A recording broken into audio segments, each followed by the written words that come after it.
دنیا میں ہر شخص کامیابی چاہتا ہے۔ کامیابی حاصل کرنے کے لیے مختلف قسم کے مقاصد بھی ترتیب دیتا ہے۔ جب اپنے مقاصد کا تعین کر لیتا ہے تو اگلا مرحلہ ہوتا ہے عمل کرنے کا۔ اکثر ایسا ہوتا ہے کہ لوگ کسی کام سے متاثر ہو کر جوش میں آ جاتے ہیں۔ ان میں جذبہ پیدا ہوتا ہے کہ اس کام کو کیا جائے۔ وقتی جوش و خروش کے باعث وہ اس کام کا آغاز بھی کر دیتے ہیں، لیکن جب حالات تھوڑے بہت تبدیل ہو جاتے ہیں یا کوئی مشکل پیش آ جاتی ہے یا کوئی شخص کچھ کہہ دیتا ہے تو لوگوں کی باتیں سن کر ان کے دل میں مختلف قسم کے وسوسے اور شکوک و شبہات آنا شروع ہو جاتے ہیں اور ان کے ارادے متزلزل ہونا شروع ہو جاتے ہیں۔ بالآخر وہ ہمت ہار کر اس کام کو چھوڑ دیتے ہیں۔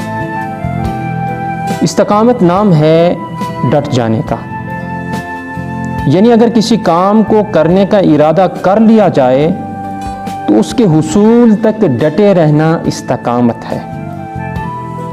استقامت کے ساتھ چلنا اگرچہ بہت مشکل کام ہے۔ امام غزالی رحمۃ اللہ علیہ فرماتے ہیں، استقامت دنیا میں ایسا مشکل کام ہے جیسے پل صراط سے گزرنا مشکل ہے، لیکن استقامت کے دامن میں اللہ تعالیٰ نے کامیابی کو چھپا رکھا ہے۔ دنیا کی مشہور و معروف شخصیات کی زندگی کا مطالعہ کیا جائے تو ان کی کامیابی کے پیچھے بہت سے رازوں میں سے ایک راز استقامت اور مستقل مزاجی نظر آتی ہے۔ کامیابی کے راستے پر چلنے کے لیے استقامت کے ساتھ ساتھ ارادوں کا مضبوط ہونا بھی بہت ضروری ہے۔ اکثر ایسا ہوتا ہے کہ راستے میں لوگوں کی باتیں سن کر ہمارے ارادے کمزور ہو جاتے ہیں۔ مثال کے طور پر ایک شخص کاروبار شروع کرتا ہے۔ اس نے ایک دکان کھولی، مگر تھوڑے ہی عرصے میں اس نے دیکھا کہ فائدہ نہیں ہو رہا یا نقصان ہو رہا ہے، تو اس نے فروٹ کی دکان کھول لی۔ وہاں بھی دل نہیں لگا تو مال مویشیوں کا کاروبار شروع کر دیا۔ جب وہاں پر بھی کامیاب نہ ہوا تو ملازمت شروع کر دی۔ یہ ہے ارادوں کی کمزوری کا نتیجہ۔ اگر مستقل مزاجی اور ارادوں کی مضبوطی دیکھنی ہو تو نبی کریم علیہ الصلوۃ والسلام کی زندگی ہمارے لیے بہترین نمونہ ہے۔ نبی کریم علیہ الصلوۃ والسلام کی زندگی کا مطالعہ کیا جائے تو ہزاروں قسم کی مشکلات آپ کی زندگی میں آئیں۔ آپ کو اپنے مقصد سے ہٹانے کے لیے طرح طرح کے ظلم و ستم کیے گئے، لیکن آپ تمام مشکلات کے سامنے استقامت کا پہاڑ بنے رہے۔ نہ دولت و سعادت کی پیشکش آپ کو اپنے مقصد سے ہٹا سکی اور نہ ہی مکہ سے نکالے جانے پر آپ کے ارادے کمزور ہوئے، بلکہ مزید آپ کے ارادوں میں پختگی آئی۔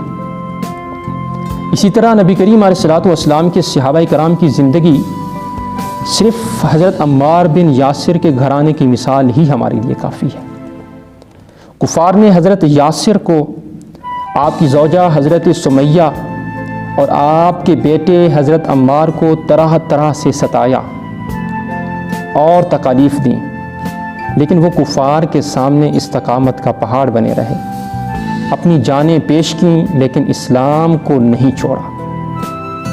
اسی طرح ایک بہترین مثال حضرت خطیب بغدادی کوٹ کرتے ہیں کہ ایک شخص کو علم حاصل کرنے کا شوق تھا، لیکن اسے کامیابی حاصل نہیں ہو رہی تھی۔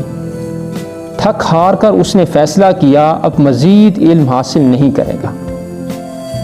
ایک دن اس کا گزر ایک پہاڑ سے ہوا جس کا پانی قطرہ قطرہ ہو کر چٹان پر گر رہا تھا، جس سے چٹان میں شگاف پیدا ہو گیا تھا۔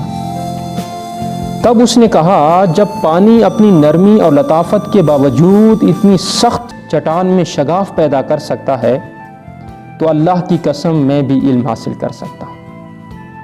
اسی طرح اگر بہت سا پانی ایک ہی وقت میں پتھر کے اوپر گرایا جائے تو پتھر میں سوراخ نہیں بن سکتا، اور وہی پانی اگر قطرے قطرے کر کر پتھر پر گرایا جائے تو اس سے پتھر میں سوراخ بن جاتا ہے۔ اور یہ ہے استقامت اور مستقل مزاجی کی مثال۔ استقامت اور مستقل مزاجی اللہ تعالیٰ کو بھی پسند ہے، نبی کریم علیہ الصلوۃ والسلام کو بھی پسند ہے اور نبی کریم علیہ الصلوۃ والسلام کے گھرانے کا یہ طرز عمل بھی رہا ہے۔ حضرت عائشہ صدیقہ رضی اللہ تعالیٰ عنہ فرماتی ہیں کہ رسول اللہ صلی اللہ علیہ وسلم نے فرمایا، اللہ تعالیٰ کو سب سے پیارا عمل وہ لگتا ہے جو مسلسل کیا جائے اور ہمیشہ کیا جائے، اگرچہ وہ کم ہی کیوں نہ ہو۔ اسی طرح حضرت عائشہ صدیقہ رضی اللہ تعالیٰ عنہ سے کسی نے سوال کیا کہ نبی کریم علیہ الصلوۃ والسلام کو کون سا عمل زیادہ پسند تھا؟ فرمایا وہ عمل جو مسلسل اور ہمیشہ کیا جائے وہ آپ کو پسند تھا۔ ایک اور حدیث میں حضرت عائشہ صدیقہ رضی اللہ تعالیٰ عنہ نے نبی کریم علیہ الصلوۃ والسلام کے گھرانے کا ایک اصول بیان فرمایا کہ آل محمد یعنی خاندان نبوت کا یہی طریقہ تھا کہ جب کوئی کام کرتے تو اسے ہمیشہ جاری رکھتے۔ دنیا کی مشہور و معروف شخصیات کی زندگی کا مطالعہ کیا جائے تو ہر شخص کی زندگی میں یہ اصول ہمیں نظر آتا ہے، اور ایک ایک شخص نے بڑے بڑے پہاڑوں کو کھود کر ان سے راستے نکالے، تو ان کی کامیابی کے پیچھے ایک ہی راز اور ایک ہی اصول تھا، وہ تھا مستقل مزاجی۔ لہٰذا اگر آپ نے اپنی زندگی کا مقصد بنا لیا ہے، اس پر عمل بھی شروع کر دیا ہے، تو عمل چاہے تھوڑا تھوڑا کریں لیکن مستقل مزاجی کے ساتھ کریں، تو کامیابی آپ کے قدم چومے گی انشاءاللہ۔